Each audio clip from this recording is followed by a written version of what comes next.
और झारखंड में अमन साहू के एनकाउंटर के बाद लगातार इस पर सियासी चर्चा शुरू हो गई और लगातार सियासी चर्चाओं का दौर चलता रहा। सत्ता पक्ष के लोगों ने कहा कि अगर हम यूपी मॉडल की बात होती है, यूपी में अगर ऐसा होता है तो लोग पुलिस की वाह वाह करते हैं और झारखंड में ऐसा हुआ तो आलोचना की जा रही है।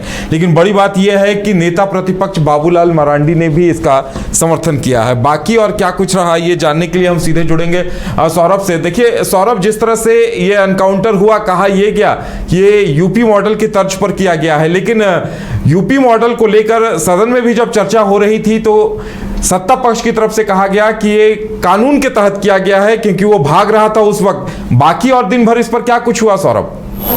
जी बिल्कुल, देखिए झारखंड का कुख्यात गैंगस्टर अमन साहू के खात्मे के बाद कहीं ना कहीं चर्चाओं का बाजार गर्म है कि आखिरकार अमन साहू का जो कह सकते हैं कि जो पूरा गिरोह था, जो पूरा कह सकते हैं कि जो उनके जो गुर्गे थे, लगातार चाहे कारोबारियों को धमकाकर लेवी वसूलने का काम करते थे। कई दफ़ा उन्होंने राजनेताओं तक को नहीं छोड़ा था। अब इसको लेकर जब उनकी एनकाउंटर की खबरें राज्य भर में चली तो कहीं ना कहीं विधानसभा में सत्र के दौरान पक्ष और विपक्ष के नेताओं ने एक सुर में कह सकते हैं कि बोला है कि ये एक अच्छी खबर है झारखंड के लिहाज से।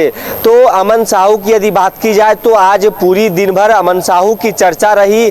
अब इसको लेकर कई बिंदुओं पर बात किए गए कि आखिर अमन साहू को किस प्रकार से ढेर किया गया। बताया यह जा रहा है कि पिछले कई महीनों से अमन साहू छत्तीसगढ़ के रायपुर में जेल में बंद था। रायपुर से रांची लाया जा रहा था। रांची में जो कारोबारी पर जब हमला हुआ, आपको बता देते कुछ 2-3 दिनों पहले जो कोयला कारोबारी पर जब हमला हुआ था बरियातू थाना क्षेत्र में, इसके साथ ही जब हजारीबाग में एक एनटीपीसी में जो मर्डर हुए, इसी को लेकर रांची पुलिस रिमांड पर लाने के लिए अमन साहू को रांची ला रही थी। रास्ते में बताया जा रहा है कि उनके कुछ गुर्गे थे, उन्होंने उनको छुड़वाने के लिए, अमन साहू को छुड़वाने के लिए पुलिस बल पर हमला करता है। उसके बाद कहीं ना कहीं राइफल लेके अमन साहू भागने की फिराक में रहता है, लेकिन पुलिस की ओर से, एटीएस की ओर से उन्हें माफ कीजिएगा एसटीएफ की ओर से उन्हें रुकने के लिए कहा जाता है। लेकिन जवाबी कार्रवाई में जब दोनों ओर से मुठभेड़ में अमन साहू कहीं ना कहीं ढेर हो जाता है और इस दौरान एक और जो पुलिस कर्मी को कह सकते हैं कि पैर में गंभीर चोट आई, गोली लगी थी। लेकिन अमन साहू की यदि बात की जाए तो रांची के मतवे गांव के बुड़बू प्रखंड के मतवे गांव में कहीं ना कहीं मातम की स्थिति देखी गई। उनके परिवार वाले कहीं ना कहीं सदमे में गए।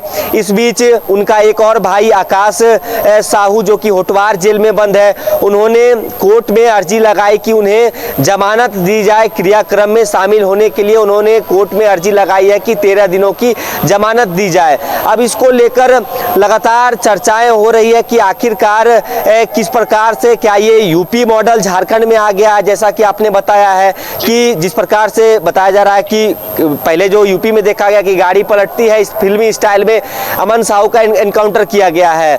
लेकिन क्या कुछ इसकी इनसाइड स्टोरी है, आखिर किस प्रकार से अमन साहू को ढेर किया गया, जब कह सकते हैं कि ये चीजें और भी स्पष्ट होंगी जब पुलिस की ओर से उन पुलिस कर्मियों को यदि सम्मानित किया जाता है कि जिन्होंने वीरता दिखाते हुए अमन साहू को ढेर किया।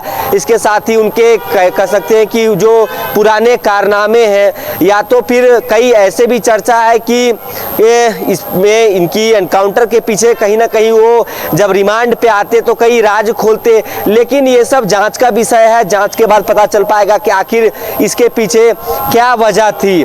लेकिन आज दिन भर की यदि बात की जाए तो कहीं ना कहीं अमन साहू जो कुख्यात गैंगस्टर के रूप में और भी धीरे धीरे अलग अलग राज्यों में अपना पांव पसार रहा था। जेल में रहने के बावजूद भी लगातार फोन कॉल्स पे मैसेज करके या तो फिर सोशल मीडिया पे उनके जो गुर्गे हैं पोस्ट करके लगातार धमकी देते थे। चाहे कोयला कारोबारियों की बात कर ली जाए या तो फिर जो व्यवसायी हैं राज्य के अलग अलग जिलों में, तो तमाम प्रकार की जो धमकियां भरी जो कॉल आती थी उससे कहीं ना कहीं कारोबारियों की यदि बात की जाए तो उनके दृष्टिकोण से एक राहत भरी सांस उन्होंने ली होगी। अब अमन साहू का जो बात की जाए तो इसके पीछे कई गुत्थी है। गुत्थी की यदि बात की जाए तो कई चर्चाएं यह भी रही है कि सोशल मीडिया पे कई अखबारों में यह भी छपा है कि पहले ही अमन साहू रांची आ चुका था। हालांकि न्यूज बाइस्कोप इस बात की पुष्टि नहीं करता है।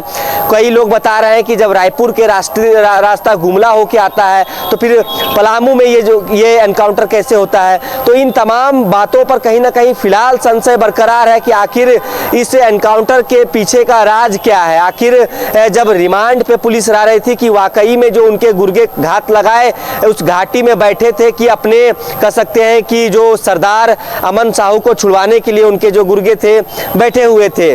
कई वजह रहे हैं। अब अमन साहू कह सकते हैं कि विधानसभा चुनाव के दौरान एक और बात आई थी कि उन्होंने चुनाव लड़ने की इच्छा जताई और उन्होंने बड़का गांव से चुनाव लड़ने की इच्छा जताई थी, यह भी खबरों में आया था। लेकिन आखिरकार जब अमन साहू का आज एनकाउंटर हुआ है तो कहीं ना कहीं कई कह सकते हैं कि सवाल भी खड़े हो रहे हैं और पुलिस तो सराहना तो मिल ही रही है, लेकिन इसके पीछे आखिर क्या वजह रही। आखिर जो सोशल मीडिया में जो कटआउट कई अखबार के जो वायरल हो रहे हैं उसका क्या सच्चाई है, क्योंकि बताया जा रहा है कि अमन साहू पहले रांची आ चुका था।